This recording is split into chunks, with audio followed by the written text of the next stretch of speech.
it's Sadie! Welcome to Flytte Kartina! Okay, I saw Avengers Infinity War like a few hours ago, so it's pretty fresh in my mind. This is a non-spoiler review. You know, I'm gonna do my regular thing where I'm like, okay, so here's the rating of the film and how I explain it and what you should look out for. Here is the magical scale of movies, but we're also gonna go into a third quadrant where I input my opinion and do what an actual movie review is, and just review the movie with no spoilers. So this is a non-spoiler review. It's gonna be different, so bear with me please. I'm trying something new. Anything that I say will be probably really vague and undetermined, and so that's just because you saw the actors in all those interviews. They're like, we know nothing. And the Russo brothers promo videos, they only released about 6 minutes of shots, which is true, by the way, so you don't have to be fearful about, you know, ruining the movie if you see all the promos or something like that. Okay, so the MPAA, which is the Motion Picture Association of America, rated this film PG-13 for sequences of sci-fi action and violence throughout, intense scenes of sci-fi violence and action, language, and crude references. Okay, let's break down that review. It says intense sequences of sci-fi violence and action.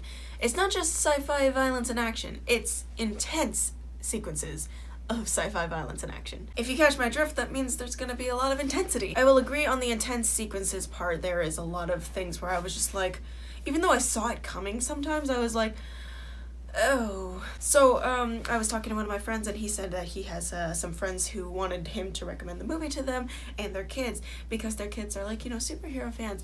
And for this portion at least, and also the themes that go on, it's very not for children ages 11 and younger. Hence the PG-13 rating. I can also not imagine a 13-year-old watching this and coming out of the theater with the amount of sanity that I came out with. And I am an adult! So sci-fi violence and action, they put violence before the action. I had many takes trying to pronounce this right, but they put violence before the action, and so that, I mean, you've seen the interviews where they're like, oh yeah, you say goodbye to a character in the first 15 minutes. They warned us, and so they also warn us in the rating. There's a lot of like death and casualties in the first few minutes, and it's nothing like abnormal. It's just kind of like Thor, where he's like basically just killing all those Jotunheim giants and just slaughtering them. And from the action part, you can already tell from the trailers how much action is going to be involved in this, because most of the trailers is generally action. You can tell from like the build-up and stuff that there's going to be like really big scenes, and the throughout part is self-explanatory. I don't need to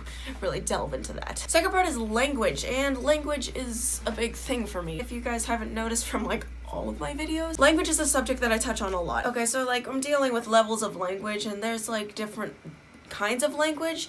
The language in this film was not as pronounced as like Guardians of the Galaxy Volume 2, where it was just like, haha, language, profanity, and language, and that, and I was like, hello. But in Infinity War, it's not as like prominent. They don't make it a big point to say the words like in your face, sort of like in the words. It's more like you say it and it's like it rolls off the tongue really nicely. Do you get what I mean? I would probably say that the language level is like directly underneath Guardians of the Galaxy Volume 2 with the profanity and all that stuff. If that doesn't affect you, okay. I know some people don't like language. I am one of those people, but I can handle it more than other people who don't like language can. Just from previous experience and stuff, I'm not bragging about anything. I had a professor one time who was like just cursing and swearing out of his mouth like at every other sentence, and I was just like it didn't affect me emotionally or on a spiritual level, so don't get me wrong, to me it is wrong to be swearing or cursing, but I understand that the world right now, that is like the everyday lingo, and there's no really avoiding it when it comes to entertainment, but I personally try to avoid it. Okay, we're gonna go on to the crude references, and based on the general team-ups that you see in the trailers, you're gonna know that there's gonna be some language involved. Even when Guardians of the Galaxy are in there, they have like no filter at all. The crude references are there. I won't say anything more than that. They're mild, like a heavy mild. So I've just seen this film maybe a few hours ago. I don't remember everything, and there's like no spoilers on the internet. So the crude references, I wouldn't say there are more than 10. That's the maximum amount of number, but there's no less than 4. So on a range of 4 to 10, with the margin of error being what I don't remember. And so that's probably the amount of crude references, and they're more in your face than the language is. So that. One thing that they did not mention in the MPA rating, which is fine, it's not like it was a big thing or anything, but Peter Quill, being the very aggressive person that he is, he does flash the middle finger at one point in an action scene. If you don't want to see that, if you don't want your kids to see that, then don't watch this film. It's in the middle of the film, so you can't really avoid it by like, oh yeah, we're just gonna show up like an hour late. No.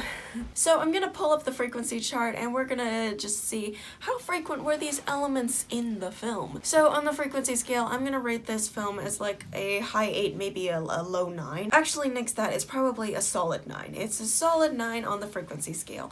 And that's not because of anything bad. It's just because of the intense sequences of sci-fi violence and action. That is the bulk of why this frequency is like so high on the list. Next thing to do is pull out my magical scale of movies where I rate a film on a scale of Steamboat Willie to Deadpool, how appropriate this film would be for younger audiences. I'm gonna rate this film a Who Framed Roger Rabbit rating, which is an 8 on the scale, and so if that gives you a little bit of know-how, I guess, then you'll know what you're getting into. Except in this case, when Roger Rabbit is more like a language and innuendo sort of thing, this is more in the violence and action, the sci-fi violence and action category.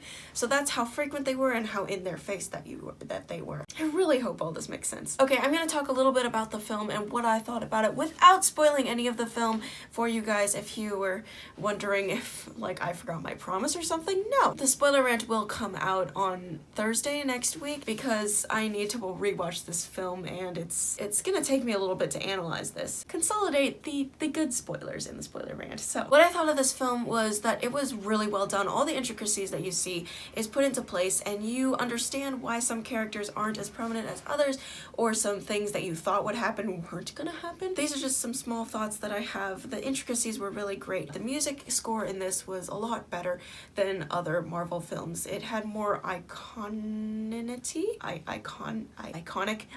that's the word. It had a lot more iconicness to it, the music that is. The plot was good, the villain was good. If you guys were some of the people who were giving Thanos flack about him being a dried purple grape thing, I don't know what else it was.